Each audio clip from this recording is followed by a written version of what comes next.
চুরির একটি মামলা তদন্তে নেমে বড়সড় সাফল্য পেল লাউদুহার ফরিদপুর থানার পুলিশ। উল্লেখ্য, চলতি মাসের 1 তারিখ গোরবাজার গ্রামের বাসিন্দা পেশায় মুড়ি মিলের মালিক মনোরঞ্জন পাল থানায় অভিযোগ করেন তার শ্যালকের টাকা একটা ট্রলি ব্যাগে তার কাছে রাখা ছিল, যেটা চুরি হয়। টাকার পাশাপাশি কয়েকটা সোনার গহনা চুরি হয়ে যায় বলে অভিযোগ। এখন এলাকায় প্রশ্ন উঠেছে, এতগুলো টাকা একজন সাধারণ মুড়ি ব্যবসায়ীর কাছে এলো কি করে, আর কিভাবেই তা ইটভাটায় পৌঁছালো। সবকিছুরই তদন্ত হবে বলে পুলিশ সূত্রে জানা যায়। পশ্চিম বর্ধমানের দুর্গাপুরের ফরিদপুর চন্দ্রটাঙ্গা এলাকার পরিত্যক্ত একটা ইটভাটা থেকে উদ্ধার হয়েছে বিপুল পরিমাণ নগদ অর্থ। আনুমানিক মোট 48 লক্ষ টাকা উদ্ধার হয় বলে সূত্রের খবর। ঘটনাকে ঘিরে এলাকা জুড়ে ব্যাপক চাঞ্চল্যের সৃষ্টি হয়েছে। গোপন সূত্রে খবর আসে যে চন্দ্রটাঙ্গা ইটভাটার বিপুল পরিমাণ নগদ টাকা লুকিয়ে রাখা হয়েছে।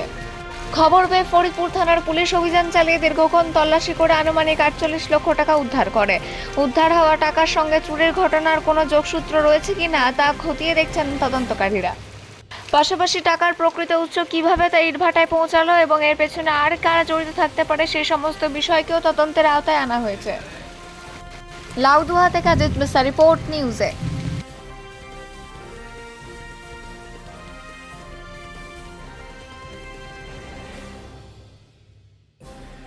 শুনেছেন? হ্যাঁ,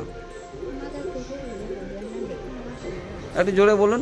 আমার শরীরে অবস্থা আমাদের পাশের বাড়ি আপনার? বড় ছিল। ও, মনোরঞ্জন আপনার বড় ছিল? ওরা কোথায়? ওরা ব্যাঙ্গালোর। আচ্ছা, চিকিৎসার জন্য দিয়ে চুরি হয়েছে বাড়ির থেকে? বাড়ির থেকে চুরি হয়েছিল?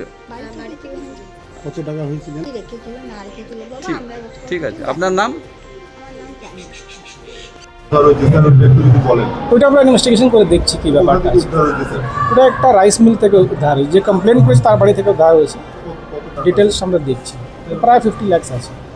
স্যার, দুর্গাপুরে একটি বেসরকারি